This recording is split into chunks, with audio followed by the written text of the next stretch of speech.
স্ত্রীর সঙ্গে একান্ত মুহূর্তে যদি মসজিদে আজান শুরু হয় তাহলে কি তাৎক্ষণিক নিবৃত্ত হতে হবে? উত্তর হলো না, এটি কোনো আবশ্যিক বিষয় নয়। আজান শুরু হলে আজানের জবাব দিতে হয়। যদি জবাব দেওয়ার মতো পরিবেশ পরিস্থিতি কারোর থাকে তিনি জবাব দিবেন, না দিলে সেটা গুনাহগার হবেন না এর কারণে কেউ।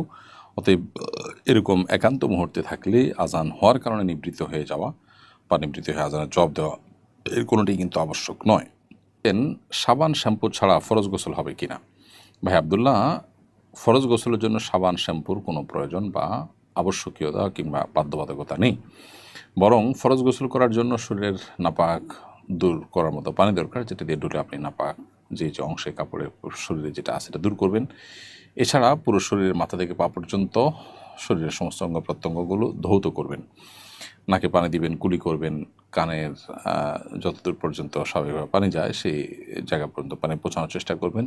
শরীরের আঙুলের চিপা বা অন্যান্য যে যে সমস্ত জায়গা পানি পৌঁছানো সহজে সম্ভব সেই জায়গাগুলোতে সবগুলোতে পানি পৌঁছে গোসল করবেন। ব্যাস এটুকু করলে ফরজ গোসল আদায় হয়ে যাবে। সাবান শ্যাম্পু ব্যবহার করা এটা ফরজ গোসল আদায় হওয়ার জন্য কোনো শর্ত নয়। নজর কাটানোর উদ্দেশ্যে আমার আম্মু পানে তেল দিয়ে শরীরে আলতো মালিশ করে। তার ধারণা এর মাধ্যমে নজর কেটে যায়। আসলে কি এর মাধ্যমে নজর কেটে যায় এবং এটি করলে কি শিরক হওয়ার সম্ভাবনা আছে? দেখুন, সুস্থতার মালিক আল্লাহ রাব্বুল আলামিন এই বিশ্বাস রেখে তেল মালিশ করা এটা নাজায়েজ কাজ এবং অনুচিত কাজ হবে। বিশেষ করে এই পদ্ধতিতে তেল মাখলে নজর কেটে যাবে, অর্থাৎ বদনজর লাগবে না, এরকম বিশ্বাস থেকে যদি করেন তো এটা ভুল বিশ্বাস। কারণ কোরআন হাদিসের আলোকে মানুষের বদনজর দূর করার জন্য এরকম কোনো প্রক্রিয়া অবলম্বন করার কথা কোনো দেশে কোথাও বলেনি। অতএব এই কাজটি করা তার জন্য নাজায়েজ হবে। আপনি লিখেছেন, আমি নামাজে রেগুলার হতে পারছি না, কি করলে রেগুলার হতে পারি? বনিসরাত, আপনি শুধু না, অনেকে আছেন আমাদের সমাজে যারা নিজেদেরকে মুসলমান পরিচয় দেন অথচ তারা নামাজে নিয়মিত হতে পারছেন না। এই সমস্ত ভাই বোনদের প্রতি আমাদের অনুরোধ যে নামাজের গুরুত্ব, নামাজের ইম্পর্টেন্সি, এটির ওপর যে সমস্ত বক্তব্য আছে কিংবা যে সমস্ত বই পুস্তক আছে, যে বই পুস্তক আপনাকে অনেক বেশি মোটিভেটেড করতে পারবে বলে আপনি মনে করেন সেরকম বই পুস্তক আপনি পড়তে পারেন। এগুলো আপনাকে ইনশাল্লাহ হয়তো নামাজের প্রতি গুরুত্ব, তারপর নামাজের ইম্পর্টেন্সি এটা বুঝতে আপনাকে হেল্প করবে, সাহায্য করবে। এছাড়া নামাজি ব্যক্তি বা নামাজের পরিবেশ এগুলোতে যদি আপনি থাকেন তাহলে ইনশাআল্লাহ হয়তো নামাজ পড়া, নামাজি ব্যক্তির কাছে বা নামাজের পরিবেশের মধ্যে নামাজিদের পরিবেশ যদি আপনি থাকেন তাহলে ইনশাআল্লাহ বিদিনিল্লাহ আপনার নামাজ পড়ার মতো পরিবেশ তৈরি হবে, মানসিকতা তৈরি হবে ইনশাআল্লাহ তাআলা। লিখেছেন, আমার স্বামী আমাকে ঝগড়ার সময় বলেছে আমাকে আর কোনো দিন ঘরে তুলবে না। এতে কি আমাদের তালাক হয়ে গিয়েছে? এখন করণীয় কি? বোন লাবণ্য, রাগের সময় এমন কথা যদি স্বামী বলেন যেটার অর্থ বা মিনিং তালাক হতে পারে, এটাকে তালাকে কেনায়া বলে। তো আপনার স্বামীর সঙ্গে আপনার যে কথোপকথন বা আপনার স্বামী আপনাকে যে কথা বলেছেন এটা কোনো তালাক হয়েছে কি না, তালাকের বিষয়গুলো সাধারণত আমরা এই ধরনের লাইভ সেশনে না দেওয়ার চেষ্টা করি, কারণ এখানে পাল্টা প্রশ্ন করার আর একটু ডিটেল জানার প্রয়োজন হয় অনেক সময়। সেজন্য আপনাকে আমরা বিনয়ের সাথে বলতে চাই যে আমাদের অফিসে আপনি আসলে ফাউন্ডেশন অফিস টাইমে ফোন দিলে ইনশাল্লাহ আপনি উত্তর পেতে পারেন। এছাড়াও আপনার আশেপাশে কোনো দারুল ইফতাতে যোগাযোগ করে আপনি প্রশ্ন উত্তর নিতে পারেন। এরপরে প্রশ্ন হলো, আমার উপর হজ ফরজ কিন্তু ব্যস্ততার কারণে আদায়ের সুযোগ করতে পারছি না, এখন ওমরা আদায় করলে হবে কি না? হজ ফরজ হলে ওমরা সেটিকে কখনো কাভার করবে না। আমাদের সমাজে অনেক মানুষ আছেন যারা ওমরাকে হজের বিকল্প মনে করেন।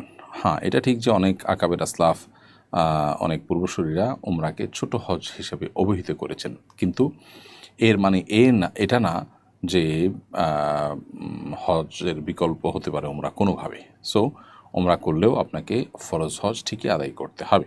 তবে হ্যাঁ, এটা ঠিক যে ফরজ হজ আদায়ের আগে যদি আপনি ওমরা করেন, ফরজ হজ আর সময় এখনও আসেনি, আর অনেক মাস বাকি আছে, এদিকে আপনি ওমরা করতে চান তো সেটা আপনি করতে পারেন। আমার চাচা এনজিও থেকে ঋণ নিয়ে আমার বাবাকে দিয়েছিল। আমার চাচা কিছুদিন আগে মারা গেছেন, এনজিও তার ঋণ মওকুফ করে দিয়েছে, কিন্তু টাকাটা তো নিয়েছে আমার বাবা। সেক্ষেত্রে আমার বাবার করণীয় কি? আমার বাবা কিভাবে এই ঋণ পরিশোধ করবেন? বোন আফরিন, আপনার চাচা যে ঋণ নিয়েছেন এবং সেটা তার মৃত্যুর কারণে আপনি বলছেন মওকুফও করে দেওয়া হয়েছে, খুব ভালো কথা। এই বিষয়টির কারণে সুযোগ বা সুবিধাটা আপনার চাচাই পেয়েছেন, কারণ তিনি তার পক্ষ থেকে ঋণ নিয়েছেন, মারা যাওয়ার কারণে তার ঋণটা মওকুফ হয়েছে, সুযোগটা তিনি পেয়েছেন। আপনার বাবাকে তিনি ঋণ নিয়ে দিয়েছেন, সেজন্য এই মওকুফ হওয়ার কারণে আপনার বাবাও তার ঋণ না দিয়ে থাকার সুযোগ নেই, সুযোগটা আপনার চাচা পেয়েছেন এনজিও থেকে। সো তার সন্তানদেরকে, অর্থাৎ আপনার চাচার সন্তানদেরকে আপনার বাবা এই ঋণের টাকা যেটুকু তিনি নিয়েছেন সেটা পরিশোধ করে দিতে হবে। আমি একজন ইঞ্জিনিয়ার, অনেক সময় বিভিন্ন কোম্পানি আমাদের গিফট উপহার প্রদান করে থাকে। এ ধরনের উপহার গ্রহণ করা কি ইসলামের শরীয়তে গ্রহণযোগ্য কিনা? আপনার কোম্পানি আপনাকে যে উপহার দিচ্ছে এটা মৌলিকভাবে নাজায়েজ নয়। উপহারের আড়ালে যদি কোম্পানির কোনো অসৎ উদ্দেশ্য থাকে তাহলে সেটি অবস্থা ভেদে নাজায়েজ হতে পারে। যেমন ডাক্তারদেরকে যেরকম উপহার দেওয়া হয় ঔষধ বা অন্যান্য সামগ্রী, সেটার উদ্দেশ্য হলো ডাক্তাররা যেন সেই কোম্পানির ওষুধ লেখেন, এবং অনেক ক্ষেত্রে চুক্তি থাকে, সে চুক্তি অনুযায়ী ডাক্তাররা লেখানো।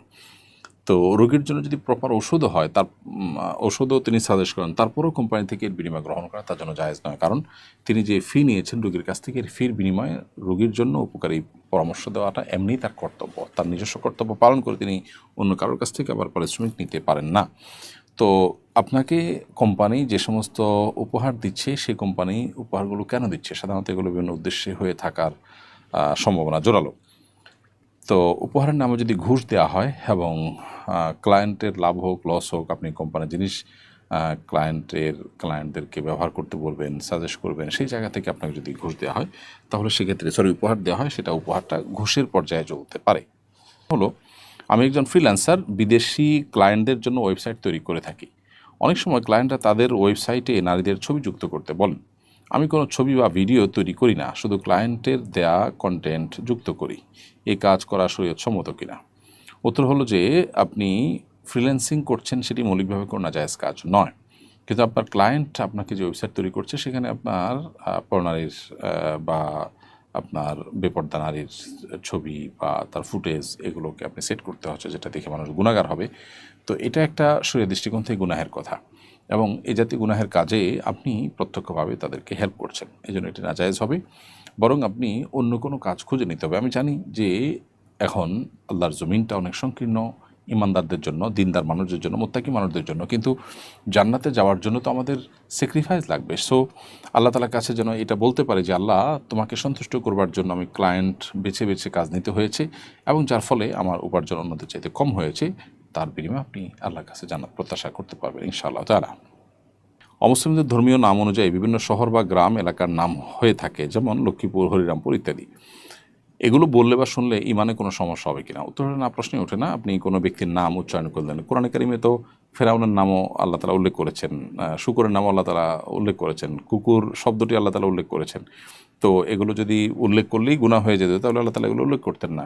অতএব অনেক মুশরিকদের নাম যদি থাকতে পারে কোরআনে, তাহলে কোনো জায়গার নাম যদি কোনো শিরকের সাথে সংশ্লিষ্ট হয় তাহলে এই নাম মুখে নিলে আপনার কোনো গুনাহ হবে না।